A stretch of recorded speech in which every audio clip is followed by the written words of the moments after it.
നിനക്കൊരാള് ജോലിക്ക് റെഫർ ചെയ്യുന്നതില് എന്താ പ്രശ്നം? അങ്ങനെയല്ല ശ്രീലു. പിന്നെ നിനക്ക് ജീവിതകാലം മുഴുവൻ വീട്ടുജോലി ചെയ്ത് നടക്കണം? നോക്ക്, അവൻ നിന്റെ കമ്പനിയിൽ ഇൻവെസ്റ്റ് ചെയ്തിട്ടുണ്ട്. അവിടെ വർക്ക് ചെയ്യാൻ എനിക്ക് താല്പര്യമില്ല.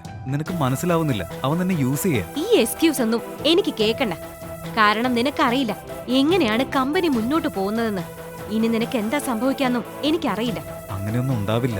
ശ്രീലക്ഷ്മി അവന്റെ സംസാരം തടഞ്ഞുകൊണ്ട് പറഞ്ഞു. എന്റെ കമ്പനി എന്നെ ഒരുപാട് വിശ്വസിക്കുന്നുണ്ട്. അതെനിക്ക് കളയാൻ കഴിയില്ല. നീ എന്നെ ചതിക്കുന്ന പോലെ എനിക്ക് ശരത്തിനെ ചതിക്കാനും പറ്റില്ല.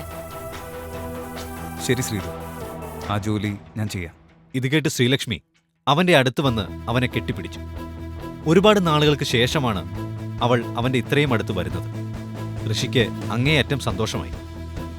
ശ്രീലു ഫോണെടുത്ത് ശരത്തിനെ വിളിച്ചു.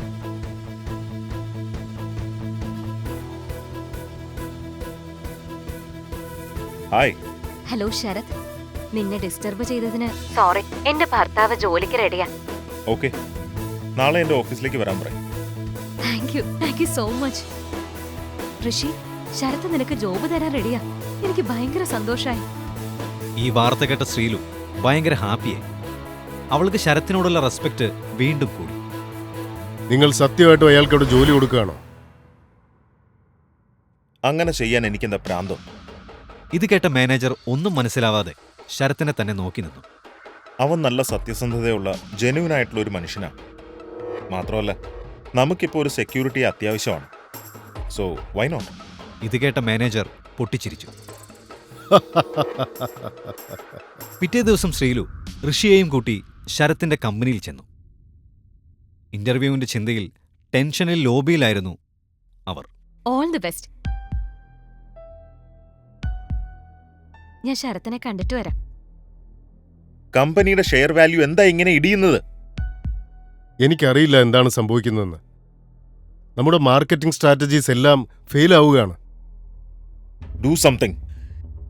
ഇതിങ്ങനെ പോയാ ഇൻവെസ്റ്റേഴ്സിനോട് നമ്മൾ എന്ത് പറയും? ഇതിനെക്കുറിച്ച് നല്ല അറിവുള്ള ഒരാളെ എനിക്കറിയാം.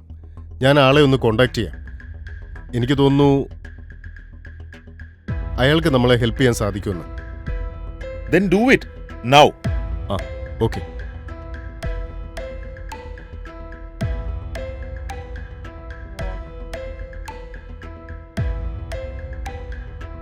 ഹായ്. എന്തു പറ്റി? നിന്റെ മുഖത്തെന്താ ഒരു ടെൻഷൻ? ടെൻഷനുണ്ട്. എന്റെ ഭർത്താവിന് നിന്റെ കമ്പനിയിൽ ജോലി കിട്ടുമോ ഇല്ലയോ എന്നോർത്തുള്ള ടെൻഷനാ.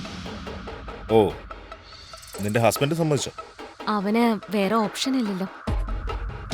ഓ, അവനിവിടെ ജോലി കിട്ടിയാ നീ ഹാപ്പി ആവും അല്ലേ? ഹാപ്പി ആവും. എന്നാ അവന് ജോലി കിട്ടി. എന്റെ ഹസ്ബൻഡ് പുറത്ത് വെയിറ്റ് ചെയ്യുന്നുണ്ട്. ഓ, ഓക്കെ, ലെറ്റ്സ് ഗോ. ഋഷി ഓഫീസിന്റെ ലോബിയിൽ ഇന്റർവ്യൂവിനു വേണ്ടി വെയിറ്റ് ചെയ്യുകയായിരുന്നു. ഇവനെ കണ്ട ശരത്തിന്റെ കമ്പനി സിഇഒ അവനോട് സംസാരിക്കാനായി വന്നു. Sir, this is unbelievable. CEO പറഞ്ഞത് കേട്ട് അവിടെ ഉള്ളവരെല്ലാം ഞെട്ടി.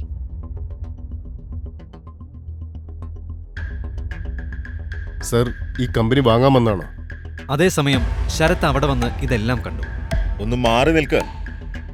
ഇവൻ ഈ കമ്പനി വാങ്ങാൻ വന്നതാണോ? നിനക്കെന്താ തലയ്ക്ക് ഓളമാണോ? ഇവൻ ഇവിടെ ജോലിക്ക് വന്നതാണ്. നിങ്ങൾക്കാണിപ്പോൾ തലയ്ക്ക് ഓളമെന്ന് തോന്നുന്നു സർ. ഇദ്ദേഹം ആരാണെന്ന് നിങ്ങൾക്കറിയാവോ? സിഇഒന്റെ ഈ സീരിയസ് സംസാരം കേട്ട് ശരത്തും മറ്റുള്ളവരെ പോലെ തന്നെ ഒന്ന് ഞെട്ടി. ഇദ്ദേഹത്തെ ഹയർ ചെയ്യാൻ മാത്രം ഒരു കമ്പനിയും വളർന്നിട്ടില്ല. ഇദ്ദേഹത്തിന് ഒരു ജോലിയുടെ ആവശ്യമില്ല. ഇഷ്ടമുള്ള കമ്പനി വാങ്ങാനുള്ള വക ഇദ്ദേഹത്തിനുണ്ട്. ഹേയ് ഹേയ്, നീ എന്താണ് പറയുന്നതെന്ന് നിനക്ക് വല്ല ബോധമുണ്ടോ? സർ, സാർ ഇതെവിടെ പോയി? ഋഷി,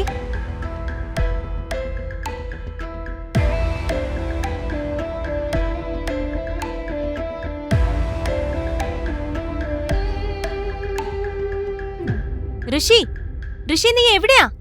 എന്തുപറ്റി? എന്താ അവൻ വീണ്ടും ചെയ്തത്? ഋഷി ഇവിടെ വന്നോ അമ്മേ? ആ, വന്നിട്ടുണ്ടാവും. ശ്രീലു,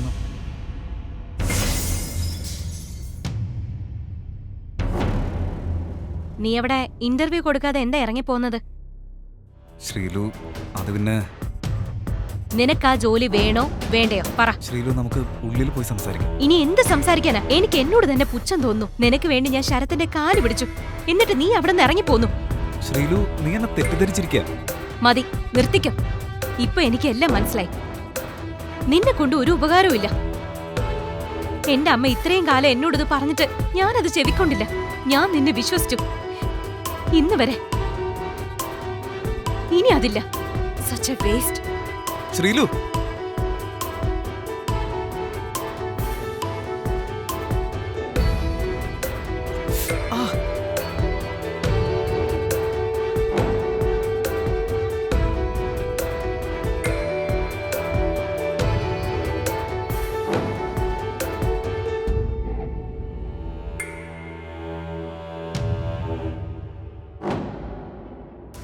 ഈ കഥ തുടർന്ന് കേൾക്കുന്നതിനായി ഇപ്പോൾ തന്നെ പോക്കറ്റ് FM ആപ്പ് ഇൻസ്റ്റാൾ ചെയ്യൂ. Link in description.